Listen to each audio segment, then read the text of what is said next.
Hey toy collectors, welcome to another super exciting, outrageous toy review. Today we're taking a look at the Cobra Eco Warrior Cesspool version 1 from 1991. I remember seeing this figure on the pegs in the early 90s, and he was the only Eco Warriors figure I decided to pick up. Why did I like this guy so much?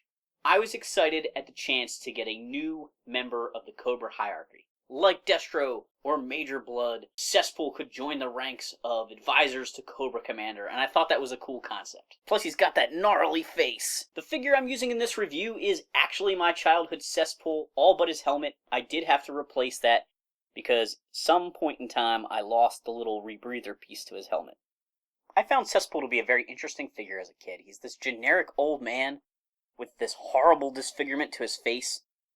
He's wearing this Cobra toxic jumpsuit that has a very unique Cobra logo to it, unlike any character we've seen before. It's not the traditional Cobra logo. He does have this cool toxic symbol. It's hard to see it on his sleeve. It's very tiny, but it's a special Cobra biological hazard tampo right there. He's got fancy ornate shoulder pads. He's got one mechanical or armored arm. It's hard to say what it is. I generally thought of it as a mechanical arm because the fingers seem to have ribbing or individual joints there. So it made me think the whole arm was robotic, which is kind of a cool idea. Of course, like all the Eco Warriors, he has color change plastic. You can see some areas here where it's sort of exposed. The idea was you could drop these guys in water and they would change colors. He's got some cool gizmos on him and these crazy boots. These almost remind me of that knee brace that Bruce Wayne uses in the third Christopher Nolan Batman movie to fix his knee. I just thought this was a great looking figure and a really fun character to add to that list of Cobra hierarchy. And that's why I got him. Cesspool features standard G.I. Joe articulation. He has that ball joint that lets him look side to side, up and down at the head. He's got a swivel and hinge at the arms. His shoulders do stick out a little bit, making his arms kind of stick out to the sides a little bit further than a standard Joe, but not much. He's got a swivel at the bicep and a bend at the elbow. He's got an O-ring that holds him together at the waist that allows him to pivot there. That joint continues down into the T-bar that gives his hips the ability to move forward and backwards and out to the side. And then he's got bends at the knees. For accessories, Cesspool comes with this water-squirting cannon backpack. This was issued with multiple characters from this line. You get a gun, you get a hose, you get a backpack. You can disconnect it here, soak up some water, plug it back in, and the next time you squeeze the backpack, it squirts water out the cannon.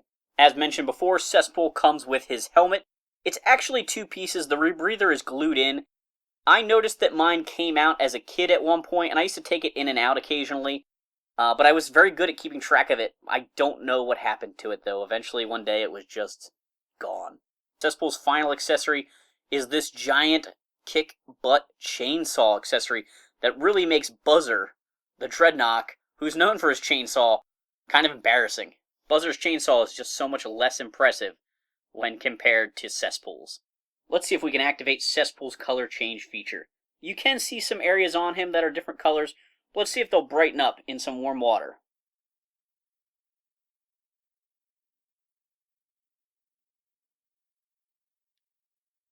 The warm water seemed to make them go away.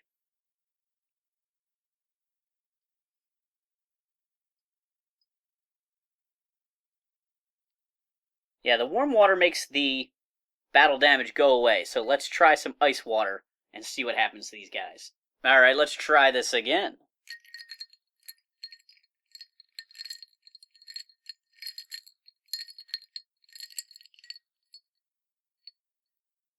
The cold water brought out the spots on the figure a little bit there, the battle damage.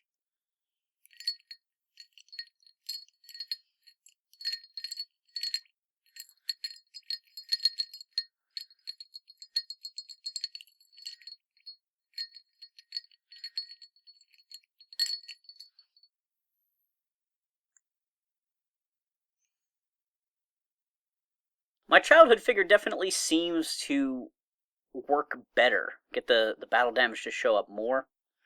Maybe this guy just needs a little more time. While Cesspool's taking a bath, let's load up this weapon and get ready to take out a G.I. Joe. We've got that eco-friendly nincompoop Flint in our sights.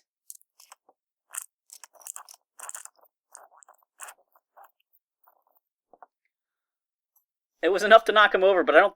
Oh! No, that's just rust. That's not color change feature. It doesn't look like that little tiny bit of ice water I blasted at Flint was enough to activate his color change feature. Well, by comparing these two figures, it does seem like maybe the pattern is slightly random. I don't see any signs of color change happening on this guy's belt, where this one is very much splattered, but it does seem like the color change paint was focused on the upper leg here and the torso of the costume. In the 90s, chasing trends became a habit of Hasbro. G.I. Joe was losing ground to brands like Power Rangers, Ninja Turtles, and Toy Biz X-Men. Gimmicks, action features, and bright colors were all parts of what made those other three toy lines successful, so G.I. Joe designers began to integrate these features into the figures as well. Cesspool has bright colors, he comes with a water-squirting backpack, he has color change paint on him, all the best 90s stuff in one package. I know the Eco Warriors are kind of laughed at today, but Captain Planet was also a popular thing. American kids were all about saving the planet.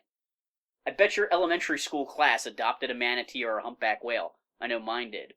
In the comments down below, let me know what your thoughts were on the Eco Warriors. Hope everybody is staying safe in quarantine these days. Thanks for watching this super exciting, outrageous toy review. Make sure to like, subscribe, and check out our other videos.